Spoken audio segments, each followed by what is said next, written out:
ኮንዶሚኒየም ሳለው የረባ ቤት ሰርቷል። አማራ እኮ ዝም ብሎ አገልጋይ አህያ እኮ ነው። ለትግሬና ለኦሮሞ ሲታኮስ የኖረ አገሪቱ ሲጠብቅ የነበር አህያ። የትኛው አህያ ጀነራል ነው ዛሬ? የትኛው ፎቅ ያለው?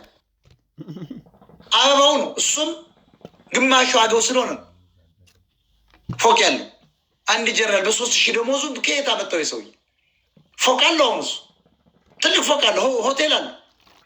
የትኛው ጀነራል የአማራ ጀነራል ልጆቹን አጥግቦ የሚያሳድር ንግድ ያለው? የለውም። ስለዚህ መሳይ መኮንን ተከታይ ለማግኘት ብለህ አትቀባጥር።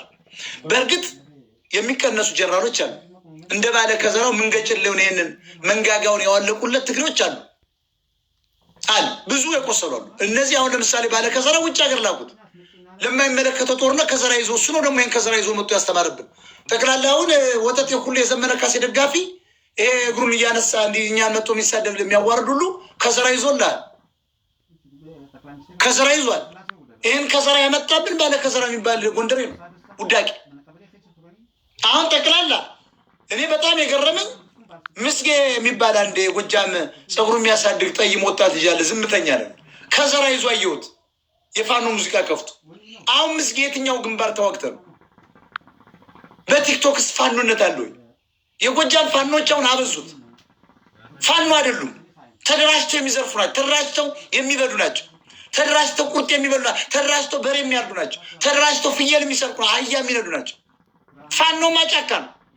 ፋኖማ ህዋት እንዳይመጣ ጠብቋል፣ እየጠበቀ ነው። እውነቱን ልንገራችሁ፣ የጎጃም የጎንደር ፋኖ ተደራጅቷል፣ እንደ አዲስ ማለት ነው። ወሎ ትግሬ እንዳይመጣ እየጠበቀ ነው። ማን በሞተበት ማን ደግሞ ይህንን ቁንጫ ትግሬ ሁለቱ ተሸክመናል በጣም ብሎ እኮ ፋኖ ተከፍሏል። ለዚህ ነው ዘመነ ካሴ ሱዳን ወደዚህ መምጣት አልቻለም። ፋኖን ፈርቷል፣ ይጠርቀዋል። ምሪ ወዳጅ ወደ ወሎ ሊመጣ አይችልም፣ ይነፈዋል። ጎንደር አይለቀው፣ እየጠበቁት ቤትም መሄድ አይችልም። ምናልባት በሊቢያ እንደለመደው በእግሩ ሊወጣ ይችላል። ሀቁ ይሄ ነው። ገንዘብ ስላለው ይልኩለታል፣ ወዲያው በአረብ ሀገር ሄደ። ፋክቱ ይሄ ነው። እና ይሄ ጀነራል ምናምን የምትለው ኮንዶሚኒየም እንኳ በቅጡ የሌለው ጦር አካዳሚ ያልገባ በየትኛው እውቀቱ ነው ስራ የሚለቀው? እውነት ነው። እንደ ጀነራል ባለከዘራ የሚባለው መንጋጋውን ምንጭሩን ያዋለቁለት ውጭ ሀገር ሄዶ መደን አልቻለም። እንደዚህ አይነት ሰዎች አሉ። ትክክል ነው፣ ይወጣሉ። ሌላው ደግሞ እድሜያቸው በጣም ይሄደ በአገልግሎት ዘመናቸው በጣም ይሄዱ እነሱም ይወጣሉ። አብይ ኦልሬዲ ሊያስወጣቸው እንጂ በራሱ ጊዜ ለአማራ ትግል ብሎ ለፋኖ ትግል ብሎ ሊወጡ ነው የአማራ ጀነራሎች በቃ ምናምን። ይሄ ወሬ ሲጠፋብህ አንከር ሚዲያ የምትባል እንኩሮ ሚዲያ ብየዋል። የእንኩሮ ሚዲያ ባለቤት መሳይ መኮንን የሚባል ቀባጣሪ የሚያወራው ወሬ ነው። መረጃም አይደለም፣ ወሬ ሰው እንዲከተል ጎበዝ እንዲሁ $5 ለመልቀም ይሄን ያህል መዋሸት ያስፈልጋል። ስለዚህ የዛሬው አጀንዳችን ይቀጥላል። ገና በጊዜ ይገባል። ማታ ሌሊቱን ልገባ ይችላል። ህዝቡ መስማት አለበት።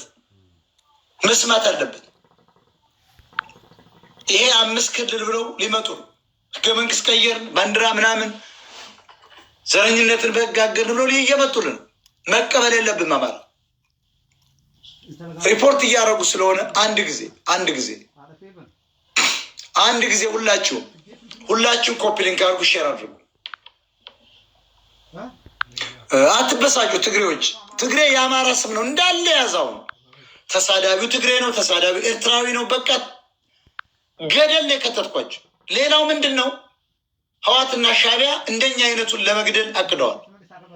ከቻሉ በጥይት በጥቁር በሜክሲካን ምናምን ካልቻሉ በመርዝ ለመግደል እየሰሩ ነው። እንደውም በግልጽ የተነገረኝ ደደብ ኦሮሞዎች አሉ፣ አሁን ኤምባሲ ውስጥ አሉ እና በአንዳንድ ጓደኛ ተገናኝተው ሲዋሩ ተይውማ እሱን እያቀርንለት ነው ይላል። እንግዲህ ኦሮሞ እኮ አህያው ግን እዚያ ግን ያገኘው ሰው ምን አለው? አይ ለሚስቱ ነው። አንቺ ብራሱ አህያ ሆነሽ ነው እንጂ እሱ እኮ የሚያወጣው መረጃ ለኦሮሞ ይጠቅማል። ሁለቱ ትግሬዎች እንዳይመጡ ያደረገው ይሄ ልጅ ነው። ለብልጽግና ጠቀመው።